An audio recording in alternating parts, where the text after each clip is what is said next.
Madison wouldn't party with a load of 7-year-olds. Well, Uh, no, let's not start that. Hello and welcome to episode 20 of the First4LCFC podcast. Again, just with myself, Christian, and Edward Noon.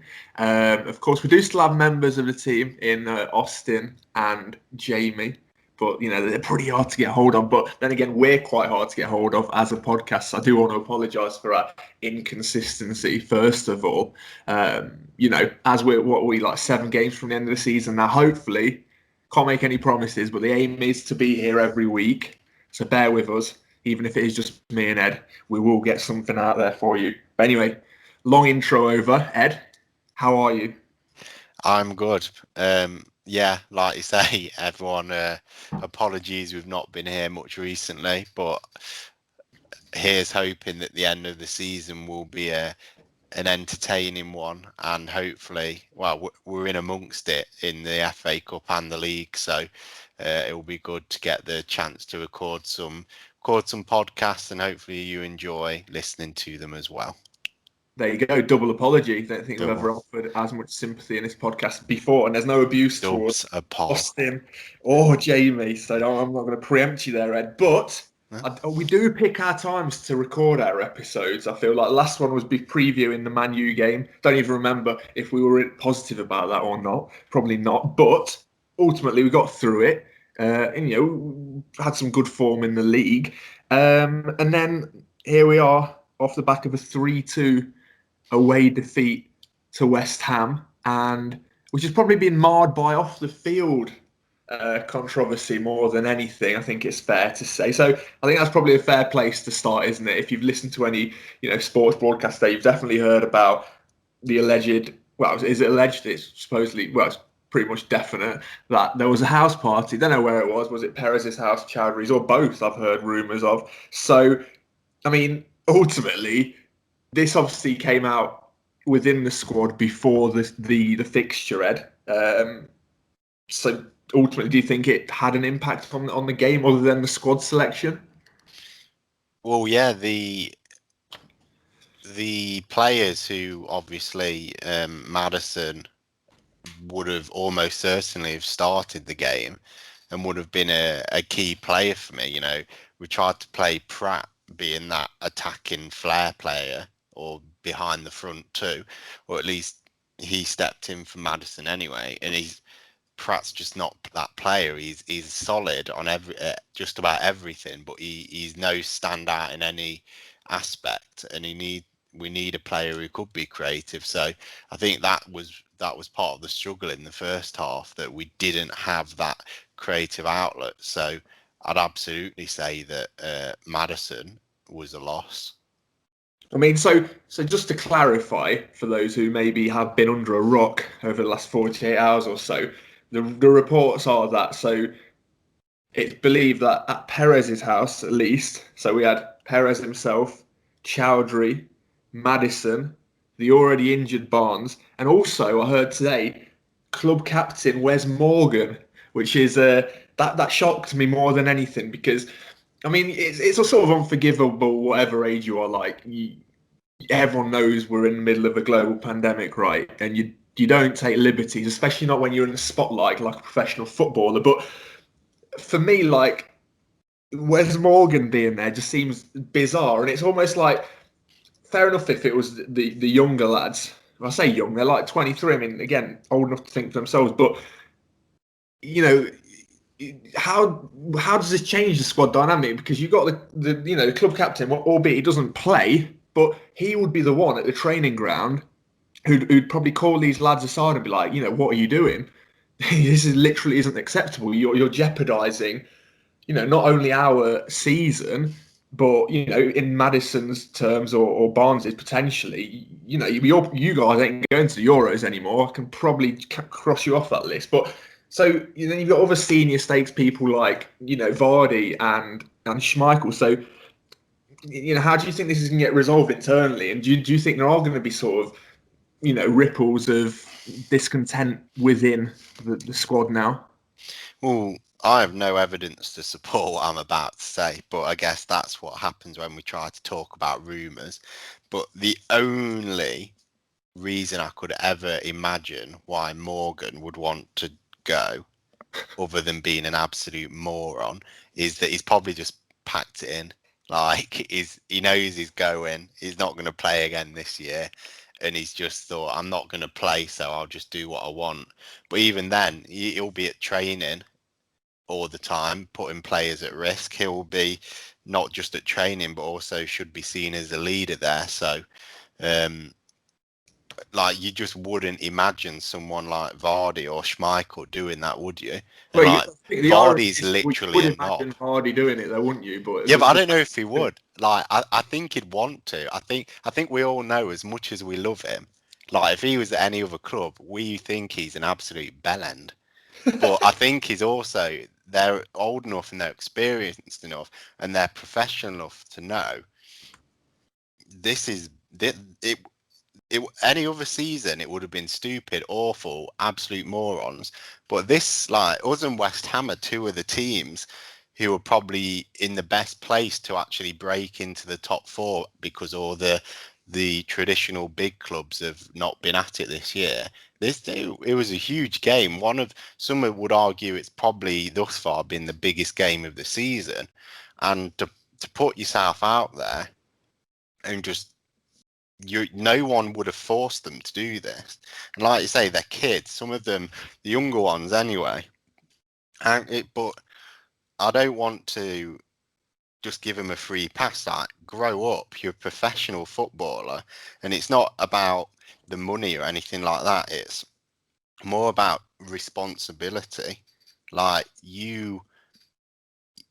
there's so many people this is a team game after all, and in this match we have like two players who can play attacking mid and they both were absolute morons and took themselves out the team, and because of that we stuck with a system that wasn't going to work, and it's all because people weren't willing to take responsibility. They didn't have any long-term vision. They thought one party is more important than an attempt to get into Europe this season. And I think it says a lot about mentality more than anything. Like, of course, they may well learn from this and grow a lot, and they could get a lot of stick from their teammates and people at the club, and they won't do it again. But the damage is done now, and it's sort of a lot of fans are going to look at them in a way they didn't really initially. Like, Chowdhury was perhaps out the door anyway, but I don't think anyone now thinks he's got any future at the club.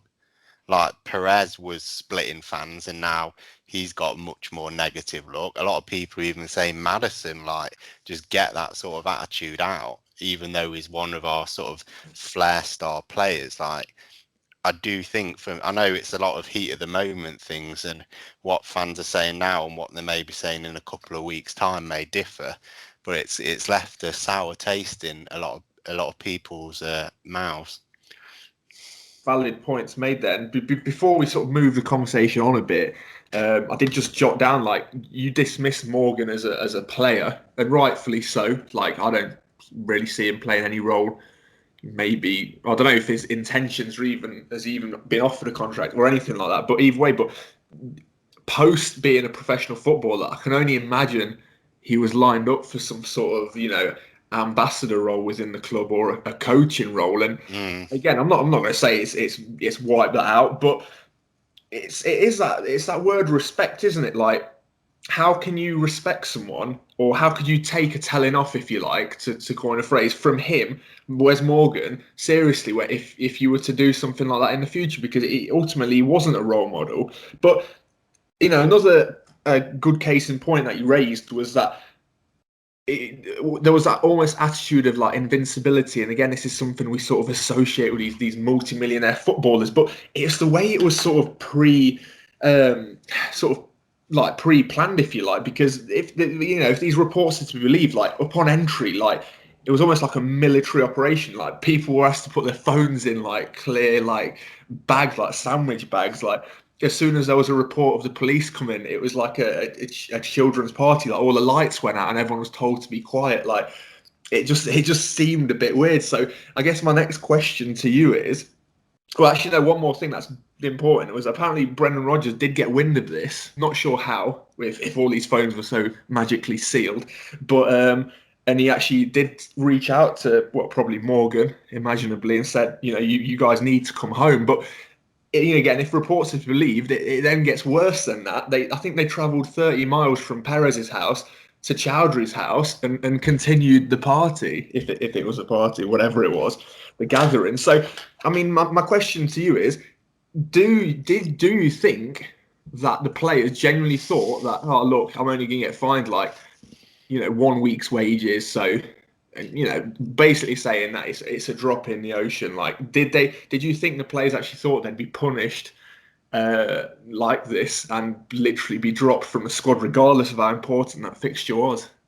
I just don't think they think. I think this is an issue not just with footballers. This is a societal issue. But I don't think they think about the long-term things, and I don't think they think about what responsibility they have. Like, it's just right. Oh, a party, that would be fun. Let's go do it. Don't tell anyone. Like, grow up. Like, imagine how embarrassing it is for Morgan's. What is he, like 35, and his boss is texting him or whatever? If what you say is true, like, come home. It's like you're 16 and your parents are telling you to get back in after you've been out too late. Like, honestly, why was he even at a party with them? There's like a 15-year gap between them. It's like Madison wouldn't party with a load of 7-year-olds. Well, Like, no, let's not start that.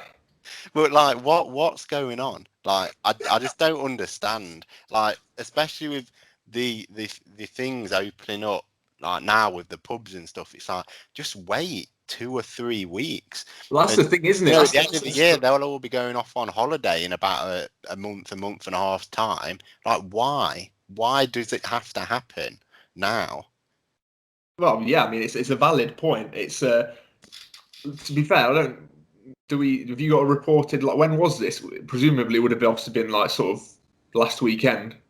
Could it have been in the international break? I don't know. I've not seen any dates, but I mean, ultimately, this does lead on to the next. Ooh, drop my pen there. If anyone heard a noise, this ultimately does lead on to probably the biggest question of all: was the handling by Brendan Rodgers did he handle it in the right way, basically? So obviously an option would have been, let's keep it on the down low. Obviously risk it being leaked anyway. Someone would have probably sold the story for a couple of quid, well, which has obviously happened anyway.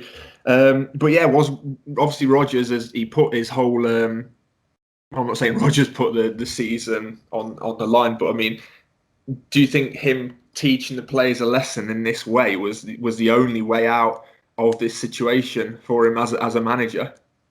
Well, yeah, like, would they have even been able to play? Like, are there any rules about? Surely the club would have had to take precautions, or at least force them all to do a load of extra tests. And it's just like, it would have got out eventually, and then you're just going to look weak. There's rules that everyone. I imagine, it's been a military operation for normal people, you and I, about what we can and can't do. The reason why these Premier League footballers have been able to do what they want for the last year, being with each other, hugging each other, seeing each other every day, and it's because they've had a proper strict regime, and every single person involved in the club who may come within touching distance, especially inside, are going to have to stick to it. And you have a couple of kids ruin it, and then what's he going to do? Just either hush under the carpet, or say, yeah, it happened, but oh well. And then what sort of message does that send to everyone else? So what is the point in having rules when you're not going to enforce it? So for me personally, it's absolutely the right thing to do. There needs to be punishment. It's honestly not acceptable. And I think a lot of the issues with the ways we played, if you want a segue, like, it just wasn't working at the start of the game, because the system we've been playing the last few games has been based on having someone between the midfield and it's been Perez recently in the attack who's been trying to move forward and create stuff. Maybe Maddison would have came back, who knows? But they both were out, and we didn't have that player, and there was just no creativity and spark whatsoever. And I think that the loss of these players is a huge part of that. So they need to learn they can't do this. But like you say, these aren't just Leicester things. These are career things going forward. I think England are going to want that when they've already got, for Maddison, Foden, Mount, Grealish. It's like, no. Well, Do you think Man U or Arsenal or Spurs or whoever else are going to want to buy players who can't keep to one single rule? It's not hard. Everyone in the whole country has had to do it. You've been asked to do it for like another month or two. If you can't stick to that, how do you think you're going to represent these mega clubs? It's a night of stupidity that could have, long-term negative impacts on the players' careers. Well, yeah, I mean, let's just remind our listeners who might have forgotten, obviously, that this isn't the first time that Maddison has sort of fallen into Southgate's bad book. So is it? I mean, there was the casino incident. Was that a couple of years ago now? Was it? I don't know. Time has gone very strange recently. But ultimately, my point being is that this season, when he's come on camera, he's probably won a lot of plaudits because of his honesty, his his post-match interviews. But ultimately, obviously, the way he's played on the pitch has been truly refreshing. But a lot of journalists, a lot of people are just saying he's got literally no chance of making that England squad now, and I'd probably agree, to be fair, because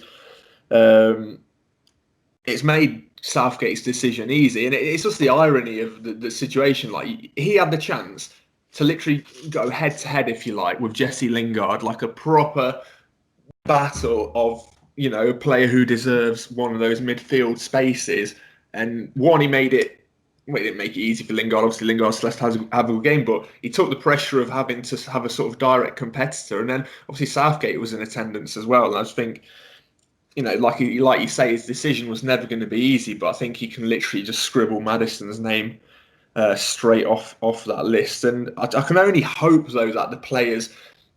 Obviously, I don't want it to affect them sort of psychologically, but to a certain extent, they have to sort of feel like they really did do a big mistake, and that realistically it is going to have sort of negative implications for them. But I think that boxes off that whole debate. I think we're all bored of sort of speaking about it, but we can only hope that they do get reintegrated this week, and that there isn't any sort of, we don't want to have reports of like inter-squad like little bust-ups or something before the semi-final, which we will be previewing later on. But let's just allude back to the game. I think you basically answered the reasons why we were so limp moving forwards, but we were pretty toothless at the back as well, weren't we? I mean, just to quickly summarise, no idea what Kasper was doing for the first goal. I mean, he was he wrong-footed, or did he genuinely think that was going wide? Either way, it's you'd expect better. I'm not going to go too hard on him because obviously he's had a very good season, and then obviously the second goal, it wasn't much better. And if I'm being totally honest, I don't even remember what the third goal was. It's when we gave it away in defence at the start of the second half, and they basically walked it. Well, they obviously didn't. They did 2 or 3 good, decent passes, but that was so easy. Oh, yeah. So it was really, for me, like, I'm not going to give Kasper too much stick personally. Like, it was a half chance, I felt, and it was just an excellent finish. 9 times out of 10, like the trajectory of the ball that was coming at Lingard and how he hit it and where the ball started and finished, it wouldn't have gone in, but obviously annoying. The second was just a breakaway, and then the third was our awful defending. But with that said, I don't think it was a weird match, actually, wasn't it? The first hour was absolute, like, crap, and I didn't even think West Ham were that good, and they were winning 3-0. Obviously, they weren't rubbish, but they were just playing they were doing better than us, but we were really bad. And then the last, 30, 25, 20 minutes, I thought we were really, really good. And it's like, why did we have to wait to be 3-0 down away from home against perhaps our biggest rivals of the season to actually start playing? This is what I'm sort of going to disagree with you. I don't actually think we really played. Well, I mean, obviously our performance got better, but I wouldn't even say that. I think it was more West Ham, as they've done in the past few weeks in the Premier League. They go 3-0 up, and it felt to me like they just took their foot off the pedal and just made it easy for us to sort of play in their half. I didn't feel like we.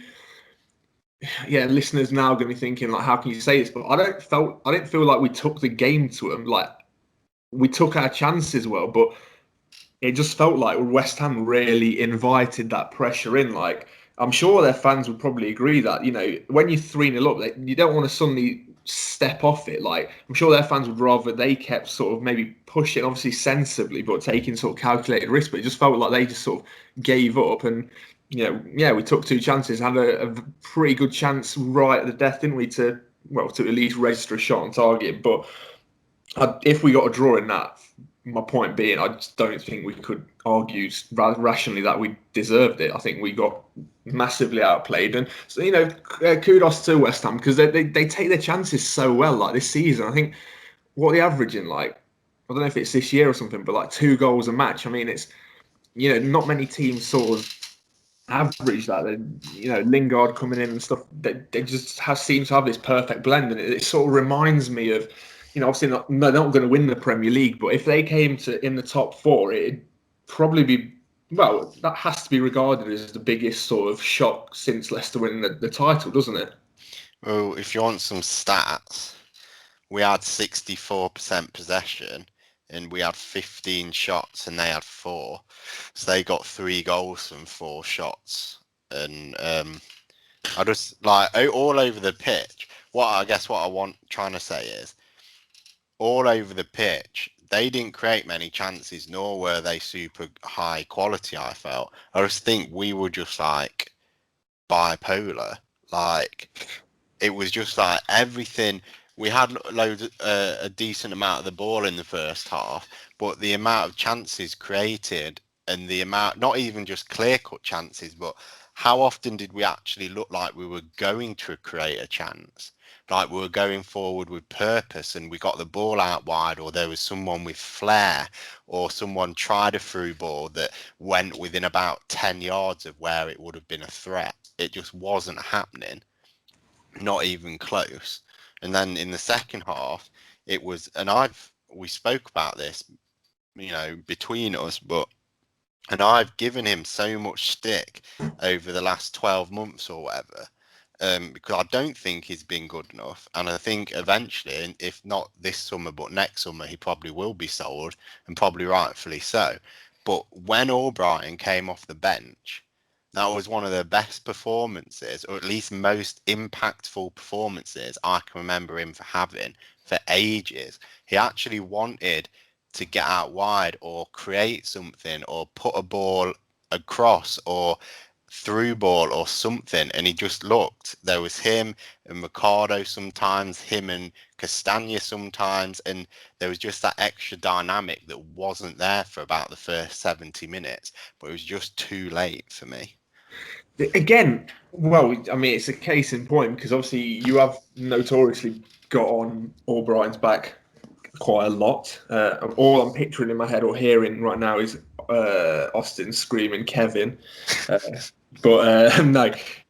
But yeah, I don't know. For me, I'm not as harsh a critic with Albrighton. I do regard him as relatively sort of black and white. You sort of know what you're going to get from him. But you can never fault his work rate. And as obvious as it is, and I mean this in the nicest possible way, we all know what Albrighton's going to do.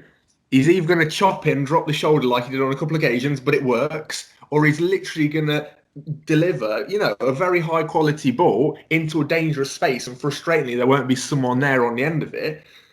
But yet, all these years later in his career, he's still doing it.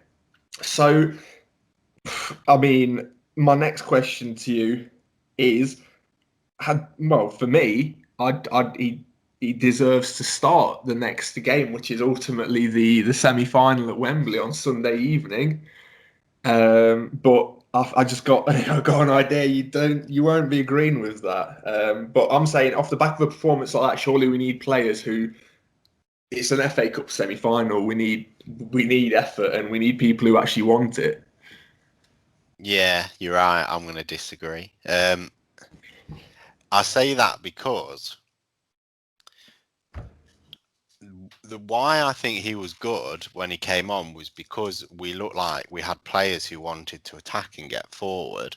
And if we're going to welcome back Perez and or Maddison into the team, then like where does he play? I struggle to see for an FA Cup semi like what formation we would play that had Albrighton, Maddison, Vardy, and Iheanacho in, because like at this stage you can't drop Iheanacho, so we need at least two strikers.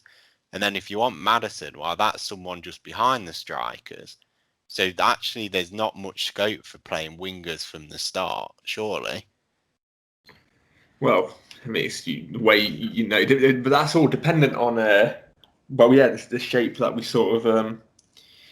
The curveball response would be, and I don't mean this like this is what I'd do. I know what you're going to say, and I was about to say it, but I didn't want to. Oh, let's not say it, but let's talk about would it possibly happen. For me, it won't happen, but that would be the only way I could see was going back with one up front, and then we'd have wingers. That is crazy. So obviously, let's just literally spell out the obvious for those who are probably scratching their heads. But I believe we're both on about: is it conceivable we don't start Jamie Vardy in an FA Cup semi-final? Oh yeah, Iheanacho has played himself into a position, at least goal-wise, he is undroppable. He is our bagsman at the minute. What's his nickname on Twitter? I don't even know. People call him like I can't even remember what it is. I'm gonna find it. I want to be down with the kids. It's all right. You do that, but I will fill this gap because there's a lot of people on social media, obviously Twitter notoriously, who basically are questioning what Jamie Vardy is sort of bringing to the team, because obviously if you look at his actual touches and shots on target and stuff as a striker, they're not where they want them to be. But then there'll be the other side of the other camp of people, including myself, who say, but it's his work rate that he does off the ball and dragging people out of position and stuff. And would Iheanacho have the same impact without, if you like, his silent partner in Jamie Vardy? I mean, it'd be a massive. I'm going to say it would be a gamble if you did that. But then again, Rodgers doesn't seem like he'd be frightened to maybe do something like that. And to use Vardy as an impact sub, like he's certainly, the later on in the game, maybe that is where Vardy now has his biggest impact. You're a crazy cat. What they'll do, they'll stick. Will Soyuncu be back? I don't know. To be fair, not Jamie's normally the injured. I saw someone put on Twitter as well that we should only play three at the back when we have all three proper defenders because Amarty's crap. And you didn't write that, did you? Obviously, I didn't disagree. And then if you only had two, then play four at the back, which would then potentiate having wingers. So Amarty and whoever could come in. But we have got ourselves into a position now where two strikers is a must. So actually, we play 4-4-2 and then have to drop Maddison or play him out wide that we tried a few years ago, didn't we? And it didn't work. Yeah. And because Tielemans and Ndidi cannot be dropped, surely. Or we play three at the back and then the width comes from the wing backs and Albrighton doesn't play. So either way, it's either you drop Vardy or you drop Albrighton, and I know what most people would probably go for. Well, you're being Other than flippant, you, because you're a madman. but it's well, you've actually totally thrown me off what I was gonna. I don't even know. I did have a very good question actually, and I've totally forgotten what it was. So that is irritating. Do But you start Albrighton in the semi-final? well, that's the thing. I mean, you've sort of talked me out of it because, like, we can't literally fit him into the team if we are on the understanding that. But well, yeah. But if we're on the understanding that Perez or Madison are straight back into the starting lineup, but surely it's probably just as conceivable that Madison might not actually start the match because what's he done to warrant that other than being James Madison? But like, it wouldn't be out of the realms that Rodgers is like, well, nah, you're not going to actually start. But I mean, let's just before you answer that is tonight at the time of recording, Southampton have just literally been panned 3-0 by West Brom. So neither team's going into this one off the back of a victory of any sorts. So you know, you love rotation. Southampton aren't a big. No. You're gonna. I love rotation early on. When you've got semi-final is the You were point willing to on. rotate against Man United if we Nah, was Europe. when I'm on even on Football Manager, when it's semi-final, it's big boy stuff. Even in the League Cup, it's like, right, we've got a chance now of doing it. This is, forget the rest. I don't know. I'm still. I wouldn't. In I'll just current talk form, myself this is into not probably the starting best. James Madison. In current form, this is our best chance of getting into Europe next season. Well, Um, that's the next. Well, yeah. Well, let's not well, jump. yeah, well, yeah, That's sorry, lads. But if Madison doesn't start, then the only way you could start Vardy and Albrighton would again be to go 4-4-2 and play like Perez on the wing, which a lot of people believe, especially after seeing him playing more central in recent weeks, that he's nowhere near as Well, effective. no, but my point being that neither I wouldn't start either Perez or Madison. So who's Like, going to play on the other wing to Albrighton? well, yeah, no, well, Unless you put Albrighton left wing and then play like Ricardo on the right. I don't know. But my point being is that, well, yeah, but like, yeah, it wouldn't be a surprise if Perez didn't start just because he's not as regular starter as Madison, I guess. But I've sort of persuaded myself that maybe through a bit of resentment towards them that neither of them deserve a start. Like, Maybe we should start playing Vardy on the wing like England did. yeah, it's I'll give that's him not a new lease of life. chuck another option in. I mean, that's probably the least likely in my opinion. But you did touch upon it that are we even going to finish in the top four, or is this a big? We're feeling a bit of last season's jitters coming on now because you look at that top 6 or 7. I mean, I've not got a table in front of me, but from from memory, it's not really a foregone conclusion that we're well, certainly not Champions League, but just how bad could it go for us this Oh, season? I think we've got a very tasty run of fixtures. And actually, whilst we've got some nasty fixtures at the end of the season, I think the next 4 Premier League fixtures will decide whether we get into the Like, if we get 12 points, like, I'd tick it off, like, even though we'd 12 do from well to chuck that 20. away. The next 4 league games are West Brom at home, Palace at home, Yeah. Southampton away, and Newcastle at home. Well, They yeah. are as winnable as it gets. And it's like, if we don't get at least 10 points from then, then we got Man U, Chelsea, Spurs. Like, we need big points from those matches. And if we can't get big points against them, I'd say it again.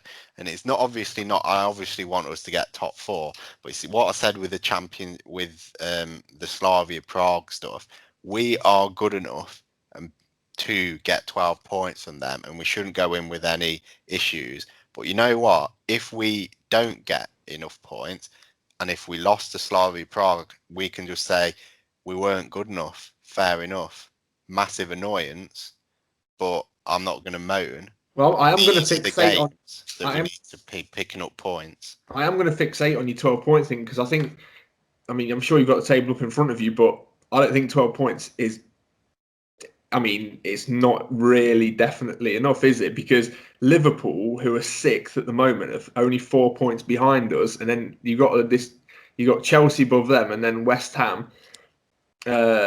Yeah, I am going to sort of write Spurs out of it, to be fair. So, I mean, Europa, you'd like to think we're definitely in Europa League, but it's not beyond the realms that West Ham, Chelsea and Liverpool all get more than 15 points from their remaining fixtures.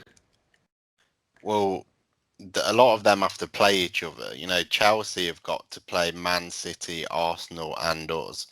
And West Ham. Villa, their last 4 matches. Their last 5 matches what's that? 6. Ooh. They've got West Ham, tough game, Fulham, derby for them, Man City, Arsenal, us, and Villa. That's a tough run in. So like they're obviously not good. They've turned a corner under their new manager, but they've also, lest us forget, they've got the FA Cup against Man City, and they're probably going to get through to the semi-final of the Champions League. True. Tough fixtures. Liverpool, I think they've turned a corner, to be fair, but even then they've got Man U to play. That's just about their only tough game, and I wouldn't be surprised if they get into the top 4. Just missing Leeds away. I mean, that's. Oh yeah, I am. I think I would not be surprised if Liverpool finished in the top 4. I think it's between us, West. In fact, I'm almost willing to just accept Liverpool are going to finish above us. West Ham's remaining fixtures, you take this as a full-on neutral, are definitely more favourable. Yeah, they've got Everton and Chelsea. Really, the others are all winnable. Yes, I mean, but basing it on that, they're finishing above us, and you just said Liverpool are, so we're not coming in the top 4. Based on, we all know what the end of the season's like. There's going to be, how easy would it be now just to go and predict all the obvious results? This is not going to happen. It's just who's going to keep their bottle the best. Like, you've got these experienced teams like Chelsea and Liverpool. It's going to be, surely it's us or West Ham who literally bottle it, because just purely on big club status and experience, if you like. But I don't know.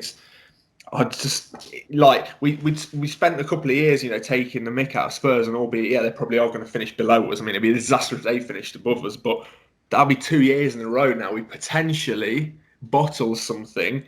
We was building a bit of a reputation for ourselves, aren't we? Like, and we're not going to get into this now, but there's going to be potential repercussions if we don't get Champions League. You've got players like Ndidi, well, obviously like Fofana. Maddison potentially, players who could be tempted away in search of a bigger club or ultimately Champions League football. So there's a lot on the line. Not to mention Brendan Rodgers as well. Like albeit everything he's coming out and saying in the media about building a great club and being surrounded by great things at Leicester City. Like Mourinho is realistically going to leave Spurs at the end of the season. Did you see Rodgers getting linked with the England job? Wasn't he questioned about it at a press conference this week? That's like what? I saw it this week. Yeah, and he did say that one day he wants to go into international football.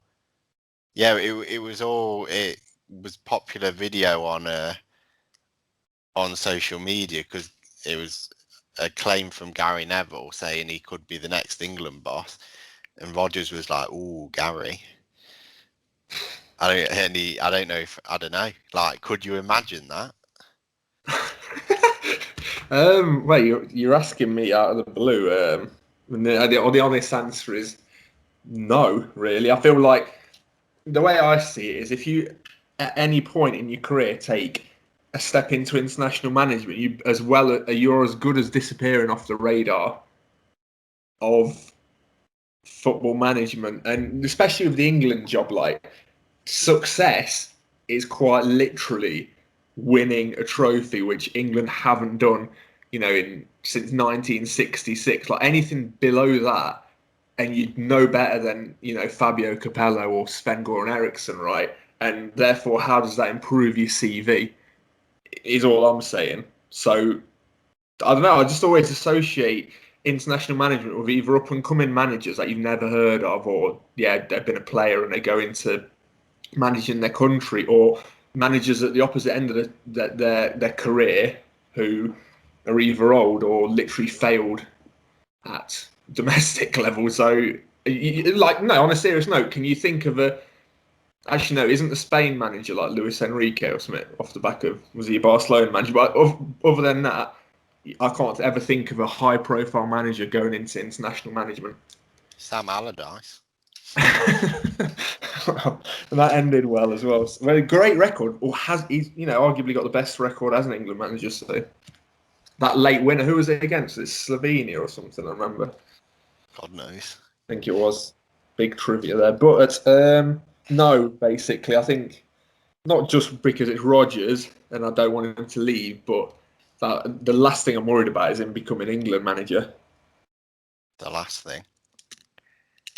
So yeah, I mean it's. I literally didn't ever even see that clip or that report, so that's crazy. Caught me off guard, but nonetheless. So yeah, let's push it on a bit further now, and obviously, I say preview. It's never really a comprehensive preview, is it? It's basically a prediction and how we see the match going. And I'm obviously going to ask you first. So, are we going to be in an FA Cup final, Edward? Yeah, we are. But we're going to get spanked in the FA Cup final. Who did Man City beat a few years ago, and they absolutely thrashed them in the? Was it Watford or someone like that? Watford. It was 7-0 or something, wasn't it? I don't think it'll be that bad. But that's just my long-term prediction that we will win this. They are out of form, like big time out of form. Like in the league, let me have a quick look. How long have they been rubbish? 1, 2, 3, 4, 5, 6, 7, 8, 9, 10, 11, 12. So in the last 14 league matches, they've got 1, 2, 3, 11 defeats. If I've counted that right, that is that is awful. You got to go into that confident, surely. Now, yeah, we've just had 2 bad results, but that's 2. They've had like 11 out of 14 bad results. I don't think they're when on form they're decent, but they've got like 2 or 3 like above pretty good players. Other than that, like just about every position on the pitch, we're better than them. But again, this is going to become my new quote, just talking about Slavia Prague again. They are good enough to, if we are not good enough on the day, beat us. So we do need, yes, go in with confidence, but if we don't play to the best of our ability, then this could be a big missed opportunity. And if we do lose, actually, I fear for what's coming afterwards. That'll be 3 defeats in a row against big rivals late on in competition, and this possible unrest in the squad. That would give me some concerns. Well, yeah, I think you've hit the nail on the head in terms of it's not just a defeat in a winnable FA Cup semi-final. It's that has to have an impact on the squad's confidence and ultimately to pile the pressure on even more so for the upcoming fixtures. So I mean, I'm in agreement with you. It's easy to be sort of dismissive of Southampton, which I think is what he's saying. But on their day, it's a 90-minute game. Like earlier in the cup, you see lower league teams over 90 minutes beat Premier League sides. Yeah, sure, they're weakened, but the point being that in 90 minutes anything's possible, and you don't really need to go into it with any form or anything to have that good 90 minutes. And I'm sure that Southampton will be looking at us in the same way, saying, look, they're out of touch. They've got problems off the pitch. Go and play your game, and we can nick it on the day. And not even nick it. What's stopping them scoring 2 or 3 goals? Got players like Danny Ings, Ward-Prowse, set-piece specialists. They've got goals in the team ultimately. But, go on and put a scoreline. It's obviously before we see the team or anything, we never really stick to these scores that we sort of predict early in the week. But, how confident are you then if you were to put a score on it? I'd give it 2-1. I wouldn't be surprised if we go behind, to be honest. But I do think I won't be. Yeah, what would be really nice, the best thing that could happen actually, is to go behind, bring on Perez and Maddison. They get like the winning goal. Actually, not winning because that'll give them too much ego. But let them get a big part in assisting the goal, both of them, and then turn it around. Everyone's back. Squad harmony together, morale is boosted. See, we're talking like football managers now. Morale boost. Cliche there is. Yeah, morale boost. All the arrows are pointing up, and then we can get back on with concentrating on the nice fixtures ahead. So 2-1 for me. Well, you've described an uncomfortable 90 minutes with exciting though. I tell you what, I've not watched a Leicester game with as much excitement in a while as like those last 5 or 10 minutes in that West Ham match. Like when you know what was good when Ricardo got through and tried to round the keeper. I yelped. Yeah, I think I did. Well, I didn't yelp. I'm not gonna. I was certainly on the edge of my seat though, literally. But I'll ask myself, what do I think the score's going to be? I'll ask you, Chris, what do you reckon the score's going to be, mate? I think it's going to be the more entertaining of the 2 semi-finals. Obviously, on paper, the other one, probably going to get more viewers of neutral, followings. Chelsea, Man City. That's fantastic. But I just think it's going to be a bit of a goal fest, this one. It's unheard of, and it's not going to be comfortable viewing because I actually see 3-2 after extra time, 2-2 after 90 minutes. I think to make it even more dramatic, extra time. Sure, maybe it will be Maddison, but I'd actually like it to be Vardy, who steals the headlines. What would his celebration be? Well, yeah.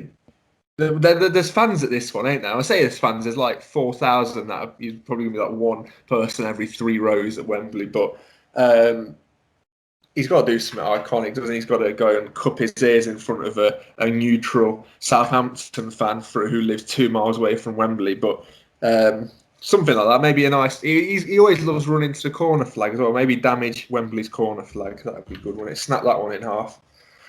But I'll have extra time, uncomfortable game. But like similar to you, I won't be surprised if we go behind because we do have not a good habit of doing that historically. Well, not a good one though, is it? And I think that's. I'm going to ask you if there's any other business. I can't possibly conceive anything, but you always manage to think of something that we didn't speak about. Not really. Like.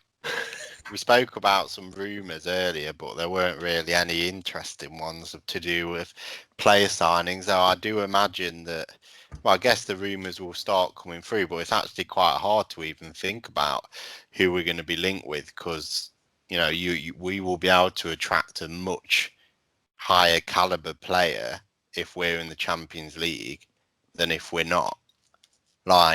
Especially the players, we've done better than West Ham the last few years and we are more attractive. But imagine if they get a top 4. London club, massive stadium, longer history, big money with the Champions League.